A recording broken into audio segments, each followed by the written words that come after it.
You are listening to the regular version of Sexy Marriage Radio. smrnation.com.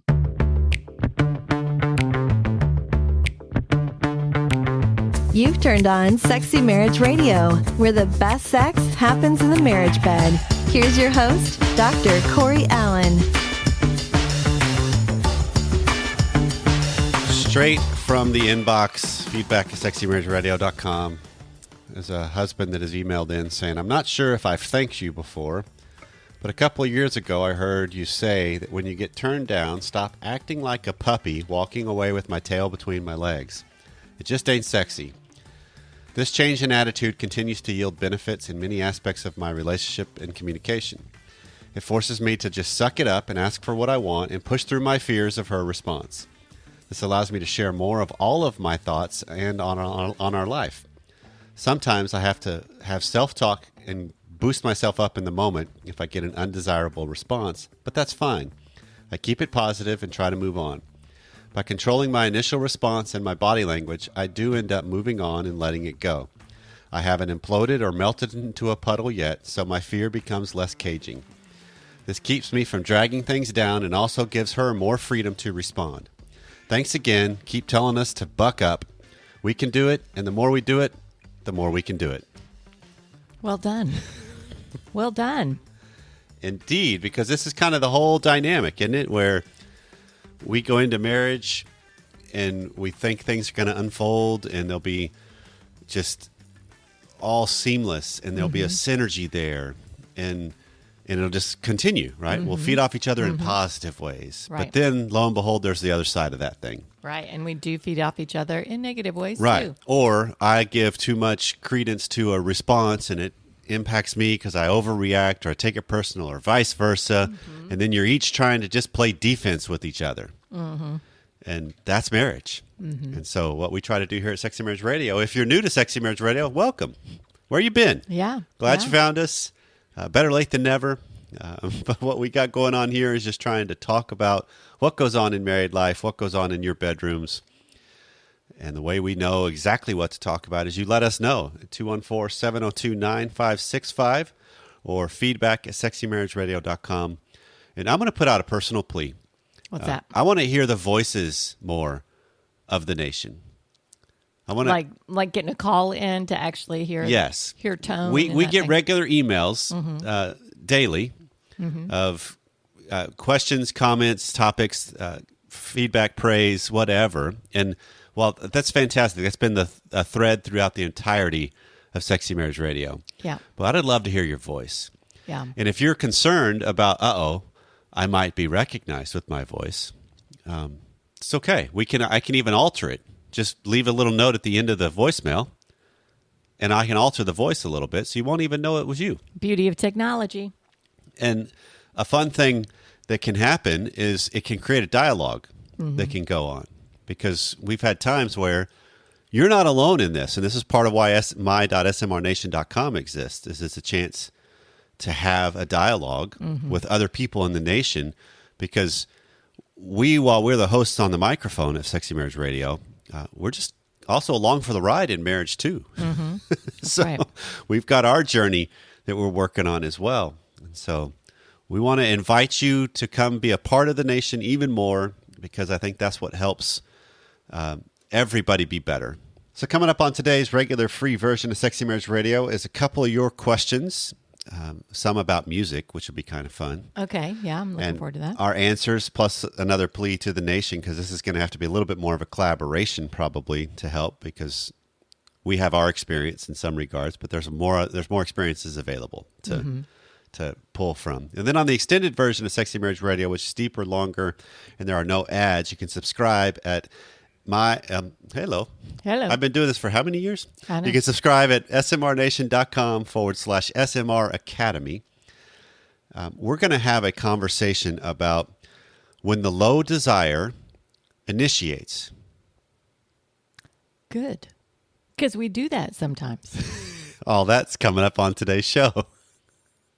So here's an email from a husband saying, my wife and I want to start implementing music into the bedroom, but all the playlists we found have been full of unnecessary foul language. Do you have any recommendations for Christian couples wanting to play music in the bedroom? There's all kinds of good options here. There are. I guess what is it? Number one, I would say, what is it that moves you? Because surely music throughout your life already, there's been some things that have spoken to you and said, that'd be a really good rhythm in the bedroom. So I'd say number one, maybe you make your own playlist out of things that already kind of move you. Right, and that's my initial thought, because what I hear, and I've done this too on exploring Spotify or iHeartRadio or some of the different playlists that people have curated already. Yeah. Even Pandora had that too, but it takes a while to sometimes massage that algorithm to get it to where it's more of what you really do want and less of what you don't. Right. Same thing with Spotify, except for if you just grab somebody's playlist, you don't have a say on what plays. Right. Because they've already curated it for you. Right. So the first step is curate one yourself and work through what is it that you really do like. And it's just going to take some time. And it may be that you're listening to someone else's playlist and you just write down the songs that you really like from it. Or the cool thing about technology, you can listen to someone else's playlist and click the little buttons on the side if you're using Spotify, because this is what I use, and add it to your own. Okay, that just showed the difference here. I like to write everything down. I have no idea how to use the technology that's in front of me. Great example. So follow Corey's lead, understand the technology in front of you. You could put the time in to create your own. Some of the ways I would think about this to help, what would help you find what you want is what are the ones that have spoke to you over the years? I mean, I think of way back when we were dating and we were long distance, and I made tapes of music to send you, cassettes. Yeah. Yeah. So. And I made cassettes for you. They just weren't near as good as what you sent. There's going to be, you were the higher desire. I got a couple good songs at the beginning, and then I was like, oh, I like this song. I like this song. And they were totally lame. And he's like, what? Yeah, the theme to Teletubbies just kind of was a mood killer, baby. Yeah, okay. Yeah, okay. But it's just, it just takes the time and the effort to kind of set it up. And in a lot of ways, that's the same thing that a higher desire does when it comes to trying to set a mood, trying to create a date, trying to begin the process. And that's all part of this process. It's kind of foreplay for yourself and ultimately for her. And the cool thing about technology to me is you can create a playlist and then you can reorder it. You can shuffle it, or you can move it to where, oh, that's a more high impact song. I'm going to put that further when we might likely be right where we would want to ramp it up even more. Right. And because we all have a rhythm and we all have kind of a known of, we need X amount of time to get into this thing. And then about this time, we'll be around this time for doing this thing. And, everybody has acts that go on in your sex life if you just think about it. And so sometimes you can time it well. Yeah. So some of the favorite songs or artists for that kind of thing? Are we getting into any specifics here? Well, I wasn't planning to, just because what works for what we really would like may not be what other people will like. Because I've heard, and I've come across this several times, I've heard of people, and I think this is fantastic, that they actually, with their sex life, they have worship music playing. Very good. Because there's a sacred part of this that goes on, and they're just honoring and creating it as a worship. And absolutely. That's not going to work for everybody, because some people are going to be like, no, that's going to be a mood kill. Yeah. Or some people might be hesitant to do so because they don't want to get that turned on when they're at church. There's all kinds of mind things going on here, aren't there? Okay. I never thought of that. Could you imagine, like, oh, that was such a great song, and then the next time you're singing it, you're just looking at each other, we got to go. I can't stay here. We got to get out of here. My there's got to be some point where my focus is on the Lord. I think it would be there the whole time through, baby. Oh my goodness! But what each person might like is what each person might like. Sure. And so, what I'm going to ask is, those of you in the nation that are involved in my.smonnation.com, Jessica, I'm sure will set this up with a question of what playlists have you found that work via Spotify, iHeartRadio, Pandora. I mean, what is it that works? Because some of those might be out there that we don't know. And maybe somebody's already done some curating that could really be helpful with people? And what are your different tastes and likes? And that we can kind of begin a dialogue. Yeah. Sure. And maybe that helps them navigate, oh, I didn't even know about that song, because that's novelty in a lot of ways. Right. And so if music spices it up, cue tape. Right. So this is an email from a husband that says, I'm a recovering nice guy, and I've been seeing a therapist regularly for about 3 years. So I've been able to have some good discussions with him on my various frustrations about marriage and the depression I feel in the marital gridlock. However, my wife and I still have our moments of conflict, and we're currently in the midst of a 2-year active stretch of sexlessness. While I've been able to progress in my own personal mental health, it seems like nothing has ultimately changed in our relationship dynamic. We have 4 kids, busy work schedules, so those are factors that definitely create a challenge, but I truly feel as though my wife has shown little effort on her end to try to change things. She doesn't seem to make any effort in her own self-reflection of how she could own up to her own faults or seek personal growth. I feel stuck because my inclination as a nice guy is to do anything and everything possible to improve our marriage, but I feel as though it's not a healthy approach because I'd just be falling back into a pattern of placating my wife and giving her all the power. Then I'd stew over the covert contracts after trying to go above and beyond in various ways and so on. Additionally, my counseling sessions with my therapist, it's become increasingly clear that we're at the point that it's going to take my wife to open up, process her own issues and trauma, and do her part to change as well. I've received some recommendations from other therapists with whom she and I might be able to do therapy, but when I ask her about it, she'd say, it hasn't worked in the past, we don't have time, and it's expensive. I asked her where she is on a scale of 1 to 10, and she even says she's like at a 2. I then calmly expressed that I felt like we were due for needing to make some serious improvements, and asked her if she would resonate with that. She snapped back and said, why do you ask such stupid questions? And went on to say, of course she's unhappy in our marriage, and was insulted that I even asked the question. I've tried to press her a bit and ask what other ideas she might have since couples therapy is off the table. She shut down the conversation and said it was a bad time to talk and was exhausted, which I get. It's a heavy topic to address, but this has also been a long, ongoing issue and struggle in our marriage. I'm exhausted from the years and years of contentious criticisms, cold shoulders, and feeling like I'm the only one putting in work. I've pondered divorce, but I really don't want to go down that road. Our children would be devastated, and I think the end result would be more grief than I'm currently experiencing over the broken dreams of a healthy and loving marriage. What else can I do to inspire my partner to participate in making the necessary changes? I don't want to make this be a manipulative, but is there some kind of power move I can make to wake her up to the reality that I'm utterly defeated and can't go on like this? So have we not done this one before? Because I swear that question of why do you ask such stupid questions? It just sticks out to me, obviously, because that's painful to say. So this is a theme that has come up repeatedly. Yeah. Okay. Where a higher desire for marital improvement or sex or growth or whatever feels stonewalled and blocked by a lower desire, and the moves that are being made are reactions that keep them in their place. Yeah.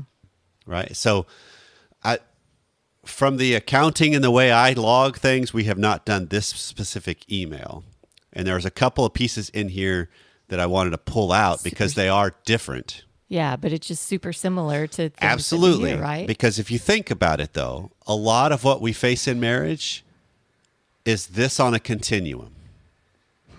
It's either to this degree and severe, or it's a little bit moderated of that, but it's still there of I'm blocked by what my partner is wanting or not wanting. I'm blocked by the fact, do I have an ally or not? And to the degree in which I have an ally or not. And so this is the dynamic of marriage in a lot of ways. And so you could almost say, Pam, that almost every email fits some of this. Sure. But I hear that's just such an escalating question. I mean, why do you ask such stupid questions?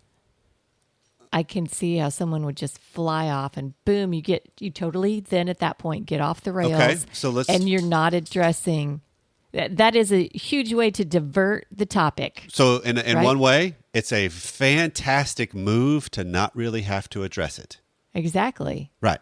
So then how do I hone this back in? And Well, first off, just because the way you're framing this, I like, Pam, because this is recognizing if she's going to that severe of a move, yeah. dynamically and fundamentally speaking, that tells me his moves are just as extreme. Because Okay. he's over focused on her. Right? Because this is what I see a lot in the clients I work with. I see this a lot where the higher desire for whatever it is over functions in the dynamic, which sets up this power dilemma. Okay. And then they use their over functioning stance as high ground. I am the one that cares more. I am the one doing all the work. And that's a high ground, rather than realizing if I'm putting so much emphasis on my partner, do I really have high ground, or am I more likely manipulative, or am I more likely acting out of insecurity because I need more response from her to feel better, or I need actual sex to have validation as a human or a man, and it goes beyond just the pleasure and what we want to enjoy, which is in there too, most likely. Okay. But if I need propping up from my spouse, I've given away all my power to my spouse. Just like she's trying to avoid getting boxed in and feeling like, why would you want to do? Why you even bring that up, right? And she's feeling like in the spotlight or the focus or the broken or whatever. Because what I'm hearing in this is what jumped out to me is she sees he's utterly defeated and can't go on like this. Neither can she. That's what's present, is what I'm hearing from the way he's framing this. His map of it says they both are utterly defeated. So then if she's utterly defeated, to me, ask the question, then why don't you go do something about it? Right? Why wouldn't you go to a counselor or? So let's play it this way then. If that's the case, I'm trying to think of a little more innocent example of over-functioning, under-functioning. Let's say in our scenario, you're a little more haphazard with cleanliness than I. Okay. Bodily or household? Household. Excuse me. We'll go household. Did a Peter Brady and lost my voice there. When it's time to change, it's time to change. We'll go household. And so, over the repeated years, if something's just left out, I'll come by and take care of it. And yet I might be really frustrated and say so, or passive aggressive comments or statements. But if fundamentally speaking, our system is set up to where you don't really have to care about it. Not that you don't care about it, but you don't really have to have the fortitude of, oh yeah, I want to go get that, and actually follow through and do it. You could have the thought, but not do it, because I'll come by and do it. Sure. The longer that is going on and ingrained, the less likely you have to really confront, do I really want to be somebody that cleans up after themselves or not? I know Corey will do it for me. Right. And so there's an element of how this plays out on every subject, to where he's wondering, what move can I make to get her to move, rather than the move he may need to make is not do any moves. Call out what the dynamic is better. Because if he was to say, when she answers it as I'm like at a 2, and if he was to say something like, wow, so am I. Wonder what that means. I'm utterly defeated too. And you just leave it. You just kind of sit in that struggle, sit in that deep. Don't offer solutions. Just let it be. Yeah. Because I think too often higher desires, especially when the higher desire is the man, they put on the tool belt. And they come up with, but this is the problem. Okay, here's the solution. Let's do this and let's do this. Because he's already been doing that. Right. He's already sought out every permutation that could have come about. And, oh, well, we could listen to this and let's go here. And she's like, don't tell me what to do. Because that's kind of the fundamental nature of us as humans. I want to be connected to you, but don't tell me what to do, please, babe. Yeah, neither men or women Exactly. really want that. Right. Yeah. And so I hear in this, the power move is recognizing what are the behaviors that each of you are exhibiting. What are they saying? Because it's different when he sits back and just seethes with, she doesn't show any effort towards X, versus you start making the moves of, I'm going to make sure I'm in line with who I want to be. I'm going to make sure I am somebody that's worth being with. I'm going to make sure I am somebody I would want to have sex with. I would want, if I was creating and living a vibrant life in marriage, what would that look like as I am? How would I be acting in that? Because so often, this was some couples I just had too. I used this line at the end because I was trying all these different things to get them to see their own culpability. Yeah. And they kept, but he and but she, all the way through. They would kind of hang on that, and then they would shift it. And so finally at the end, I said, you know what? I need to apologize to you guys. Okay. And they were like, why? I said, because you guys played graduate level blame game here. And I didn't bring my A game. I've been trying for an hour to get you guys to see what's your own culpability in this. And yet you guys are really, really good at avoiding that sticking and blaming your partner. And that kind of woke them up a little bit. And they both were like, you could see them settle of like, okay. And I think that's the kind of the idea of, he's not doing the blame game of, I've got all this data of all the bad she's doing. It's the I've blame got game all of, the data of what she's not doing. Yeah. It's what's missing, rather than what's the data of what the behaviors are, and more importantly, what's the data of what your behaviors are. Because the longer you keep that thread going, the better the pressure is on the dynamic, then you can help make better decisions. Because this is a little bit of a long game. This is not a quick, because the power move of I'm done doesn't change things fundamentally unless you fully have underneath changed.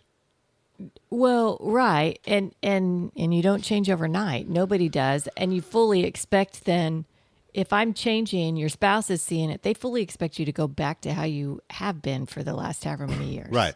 Right. So it's got to be consistent and it's got to be lasting. You can't go back into the old ways, or then you just. Well, but the old ways are still there because there's still semblances, and it takes a while to change somebody's map of you, to allow yourself to be remapped. Exactly. And then for them to buy it, to see that it is true, it's real. Yeah, I'm not buying it if it's just something I see for 24 hours or 48 hours. But this is possible. It's just sometimes it's recognizing my own blind spots. It's recognizing where I thought I had it in line, but you're right. I'm still focusing too much on her. I mean, I actually had somebody that just reached out that he just started listening a week ago, and his wife has already said, "What's going on?" Interesting. Because he's binging, and it has totally shifted because it's the fundamental, what we believe here at Sexy Marriage Radio, of there's a big, vast majority of our audience that has found us because they really, if they're honest, trying to change their spouse. And then they regularly keep hearing the message of, nah, it's the wrong path. Yeah. You got to change you. You got to deal with you. And I love this idea and this phrase that if you cannot self-confront, you cannot couple well. Yeah, I totally see that. So it's learning, how do you do better by seeing who you are and your own culpability and what's going on. He's trying, but I'm hearing, man, you need to just kind of refine the view a little more. Not thinking of moves so much as what are you seeing, and address that. Well, Pam, as we bring this thing to a close, I'm going to reference, for those that missed the extended version, they won't quite know exactly what I'm talking about here. But how was the story? It was lovely. You're a good storyteller. Thank you. Thanks for the other validation there. Yeah. I guess that You're was welcome. the undercurrent of why I just asked that question. Right. Well, if you missed what we're talking about, feel free to join us. We'd love to have you jump on board with the Academy, go even deeper with us, or just the extended content. Either one. You can find more at smrnation.com/SMR Academy. But this has been Sexy Marriage Radio, where we want your voice. I'll make the plea again. Call us up, 214-702-9565. I can even alter the voice slightly to make it to where no one knows it's you. But we want your questions, your thoughts, your feedback. What did we miss? What's left undone? What's going on that's working? We want it all. That helps all of us be better. And we want to lift everybody up. That's the whole point of Sexy Marriage Radio. So thanks again for taking some time out of your week to spend it with us. We'll see you again next time.